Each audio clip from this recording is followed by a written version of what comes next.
مسلم کے لفظ سنو، حضور سید عالم صلی اللہ علیہ وسلم فرمانے لگے، اس نے کیا پوچھا تھا، حضور جواب کیا دیتے، فرمایا فجر کی سنتیں کبھی نہ چھوڑنا، فجر کی پہلی 2 سنتیں کبھی نہ چھوڑنا۔ یا رسول اللہ صلی اللہ تعالی علیہ وسلم میری رہ گئی ہیں، رہ جاتی ہیں، فرمایا فجر کی 2 سنتیں نہ چھوڑنا، فرمایا فجر کی پہلی 2 سنتیں مجھے دنیا اور دنیا کے اندر جو کچھ ہے وہ سب سے زیادہ پیاری ہے۔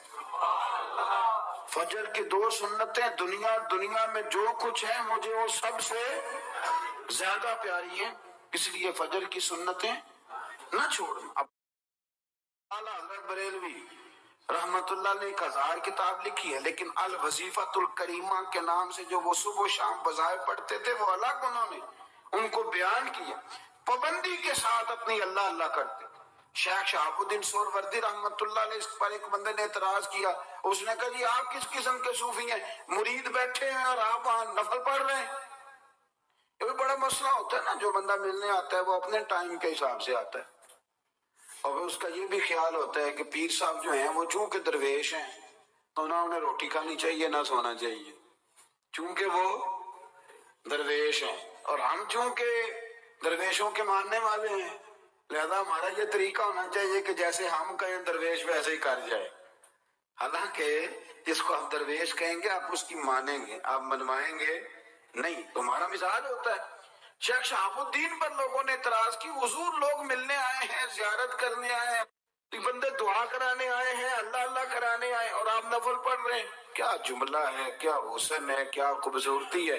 فرمانے لگے رب رسول سے مانگنے کے لیے مصلی بچھایا ہے، اگر وہاں سے مانگوں گا نہیں تو تمہیں دوں گا کیا، پہلے مجھے کچھ لے تو لینے دو، اگر میرے پلے کچھ ہے ہوگی تو آگے دوں گا نا، تو میں مانگنے گیا تھا کہ یا اللہ دے تیرے بندے لینے آئے ہیں، دے تو میں کچھ لوں گا تو آگے دوں گا نا، لیکن ہمارا یہ سٹیٹس، یہ مزاج، یہ شعور نہیں ہے۔ گپیں، کہانیاں، داستانیں، گفتگو، خطابت، واز، کیا بات، لیکن اگر کچھ کرنے کا کام ہو تو وہ نہیں ہم سے ہوتا ہے۔ میرے نبی کریم علیہ السلام نے مصلی سے دل لگانے کا درس دیا، حضور نے توجہ دلائی، صحابہ اس ذوق کے حامل لوگ تھے، وہ کوشش کرتے تھے۔ جناب صدیق اکبر رضی اللہ تعالیٰ عنہ کا عبادت کا مزاج ہمیشہ قائم رہا۔ حضرت عمر فاروق ساری رات اللہ کے حضور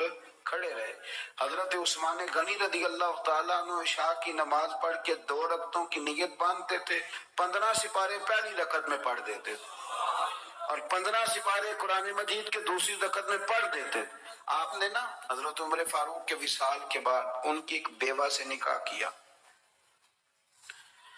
حضرت عثمان غنی نے نکاح کیا۔ وہ خاتون آپ کے نکاح میں آئیں تو عرض کرنے لگی امیر المومنین میرے لیے اعزاز تو بہت ہے کہ میں امیر المومنین کی بیوہ تھی تو امیر المومنین کی منکوحہ ہو گئی ہوں، لیکن حضور نہ تو میں جوان ہوں کہ میرے اندر رغبت ہوتی اور نہ میں اب اس قابل ہوں کہ کوئی خدمت کر سکوں، میرے ساتھ نکاح کی وجہ کیا بنی؟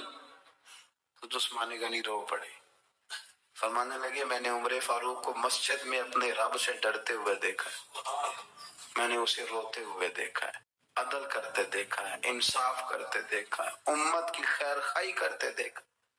تمہارے ساتھ نکاح اس لیے کیا ہے کہ تم مجھے یہ بتاؤ کہ عمر فاروق گھر کے اندر اپنے رب کو کیسے راضی کرتے، گھر کے اندر کیسے راضی کرتے تھے، وہ طریقے بتلاؤ، تم بتاتی جانا اور میں بھی اسی طرح گھر میں عبادت کروں۔ میرے رسول کریم علیہ السلام نے ارشاد فرمایا، حضور فرمانے لگے جس گھر میں اللہ کا ذکر ہوتا ہے وہ گھر زندوں کا ہے، اور جس گھر میں رب کریم کا ذکر نہیں ہوتا وہ گھر زندوں کا نہیں ہے۔ گھر نا ہم نا کتابوں میں پڑھتے ہیں کہ ایک بزرگ کہتے ہیں، حضرت فضیل بن ایاز کہتے ہیں کہ میں ایک گلی سے گزر رہا تھا تو گھر کے اندر کسی قاری صاحب نے قرآن کی آیت پڑھ دی، وَلِمَنْ خَافَ مَقَامَ رَبِّهِ جَنَّتَانِ، میں تے میرے کانوں سے ٹکرائی تو اللہ نے میری کایا ہی پلٹ دی، میں توبہ کر گیا۔ اب گھر کے اندر سے آواز آئے تو صحیح نہ تلاوت کی، پر اندر سے آواز آتی نہیں، یا ڈیک بجنے کی آواز آتی ہے، یا ٹی وی چلنے کی آواز آتی ہے، یا دھوم مچانے کی آواز آتی ہے۔ عبادت کا وہ جو خاص شوق تھا، وہ جو حسن تھا، وہ جو توانائی تھی، وہ جو بات تھی۔ ایک جگہ پہ ہم بیٹھے تھے تو وہاں ایک صاحب آئے اور انہوں نے آتے ہی کہا کہ مہربانی کریں ذرا مجھے مصلی دے دیں، میرے نہ کچھ نفل رہ گئے۔ تو میں نے وضو کر لیا تو کوئی مصلی مل جائے، مصلی انہیں دے دیا گیا، وہ مصلی لے کے چلے گئے۔ تو پیچھے ایک صاحب نے تبصرہ کیا، کہنے کتنا ریاکار بندہ ہے، لوگوں کو دکھا رہا ہے کہ میں نفل پڑھتا ہوں، ہے کو بات کرنے والی۔ میں نے اسے کہا، میں نے کہا تو مہربانی کرنا، اس طرح کی ریاکاری تو بھی کر، پکڑ مصلی اور جا تو بھی تھوڑی ریاکاری کر کے آ، اٹھ ذرا شکر کر، کوئی یہ ریاکار بھی ملا ہے، کوئی نفل پڑھ کے ریاکاری کر رہا ہے۔ اللہ کا میں کہتا ہوں کو پڑھے تو صحیح نہ یار، یہ کوئی دور ہے نفل پڑھنے کا، اس میں تو لوگوں کا مزاج ہی نہیں، طبیعت ہی نہیں۔ میں نے کہا چل مہربانی کر، یہ لے مصلی اور تو بھی جا تھوڑی سی یا کر یا ریاکاری کرو تو صحیح نا، مزاج ہی نہیں، ذوق۔ جمعے کی نماز پڑھ کے یوں دنیا بھاگتی ہے، او ہو پتہ نہیں کون سی پیچھے آگ تھی جو بجھائی جائے گی۔ اور آج تک لوگ مسئلہ پوچھ رہے ہیں کہ جمعے کی بعد والی سنتیں کتنی ہوتی ہیں۔ میں نے کہا کتنے سال ہو گئے جمعہ پڑھتے، کتنے سال ہو گئے، ابھی تک سنتوں کا نہیں پتا، ابھی تک نہیں علم کے پہلے کتنی رکھتے ہیں اور بعد میں کتنی رکھتے ہیں۔ فجر کی سنتیں کب پڑھنی چاہیے، سنو فجر کی سنتوں کے بارے میں۔ میرے رسول کریم سید عالم صلی اللہ تعالی علیہ وسلم سے ایک صحابی نے پوچھا تھا، حضور میری فجر کی سنتیں رہ گئیں یا رہ جاتی ہیں تو حکم کیا ہے؟ کیا انداز ہے حضور کا، اپنا ذوق، اپنی طبیعت۔ ہم نے نا ذوق غلط بنا لیا ہے۔ اگر 20 بندے کہہ بھی دیں گے تو نے بڑی شاندار تلاوت کیا تو کیا اس سے بنے گا؟ 100 بندہ کہہ بھی دے تیری کیا بات ہے، کیا بات ہے نعت خاں کی، کیا بات ہے علامہ صاحب کی، پیر صاحب کی، پیر مہر علی شاہ صاحب رحمت اللہ علیہ۔ آپ تشریف فرماتے تو آپ کے ایک ہی بیٹے بابو جی جن کو کہا جاتا ہے، جس دن صاحبزادے پیدا ہوئے تو خادم نہ وہاں سے نکلا۔ ان لوگوں کے شوق اور طرح کے تھے نا، تو ان کی توجہ بھی اپنے شوق کی طرف رہتی۔ تو خادم نکلا اندر سے، پیر صاحب مبارک ہو، پیر صاحب مبارک ہو، پیر صاحب مبارک ہو، پیر صاحب مبارک، وہ شور کر رہا ہے۔ تو پیر صاحب کو وجد ہو گیا، اللہ اکبر اللہ اکبر اللہ۔ وہ کیا ہوا، کس بات کی مبارک دے رہے ہو؟ عرض کی حضور اللہ نے بیٹا دی ہے۔ تو آپ فرمانے لگے اچھا حضور آپ کیا ہوا، آپ تو پریشان ہو گئے۔ فرمانے لگے جب تم نے 3 دفعہ کہا نا مہر علی کو مبارک ہو تو میں سمجھا تھا شاید تجھے کسی نے بتا دیا ہے کہ مہر علی سے اللہ راضی ہو گیا۔ میں سمجھا تھا کہ شاید تو یہ خبر لے کے آیا ہے کہ کسی نے بتایا ہے کہ مجھے آج خبر ملی ہے کہ مہر علی سے رب اچھا پتر ہوا ہے، الحمدللہ اللہ کا شکر ہے۔ پر میرے لیے مبارک کا دن وہ ہوگا جب میرا رب کہے گا کہ میں مہر علی سے راضی ہوں، میرے محبوب کہیں گے کہ میں مہر علی سے۔ آپ بات کو سمجھیں، شوق ہی کسی اور طرف تھا، دل ہی کہیں اور لگا ہوا تھا، طبیعت ہی کہیں اور مائل تھی۔ کوئی وظیفہ پوچھتے تھے تو پڑھتے تھے وہ لوگ، کچھ اللہ اللہ انہیں بتائی جاتی تھی تو کرنے کا ذوق رکھتے تھے، طبیعت تھی، قائل تھے۔ حضرت ربیع کہتے ہیں میں بڑی دور سے سفر کر کے گیا حضرت اویس کرنی سے ملنے، بڑی دور سے، اور جب میں پہنچا تو فجر کا وقت تھا۔ تو حضرت اویس کرنی کو میں نے پا لیا تو وہ نماز پڑھ کے نا قرآن شریف لے کے بیٹھ گئے۔ فرماتے ہیں اشراق چاشت کا وقت ہوا تو نفلوں کی نیت باندھ لی۔ محدث ابن الجوزی نے لکھا ہے، فرماتے ہیں پھر جب زوال کا وقت ہوا تو مسجد میں جھاڑو دینے لگ گئے۔ ظہر کی نماز پڑھ کے تو عصر کی تیاری تک وہ مسجد میں بیٹھے رہے۔ اور میرے نبی پاک علیہ السلام نے فرمایا جو نماز کے انتظار میں بیٹھا ہو وہ نماز ہی میں ہے، وہ نماز ہی میں ہے۔ فرمایا میری دنیا میری امت کی جو رہبانیت ہے نا وہ اتنی ہے کہ نماز کا انتظار کرے، اذان کے بعد نماز کا یہ راہب ہے، یہ اس وقت چھوڑ کے بیٹھے ہیں سارا کچھ۔ فرماتے ہیں عصر تک انہوں نے اللہ اللہ کی، پھر مغرب تک کی، عشاء کی نماز ہوئی تو وہ نماز پڑھی تو وہ تھک گئے۔ اب مجھے وہ فارغ ہو مصلی چھوڑے تو میں ملاقات کروں نا، یہ آپ حیران نہ ہو کہ اتنی دیر بندہ کیسے اللہ اللہ کر، ہم نے کی نہیں نا اس لیے ہم پریشان ہیں۔ جو عادی ہوتے ہیں وہ کر بھی لیتے ہیں، وہ یہ کام، میری بات کی سمجھ آ رہی ہے؟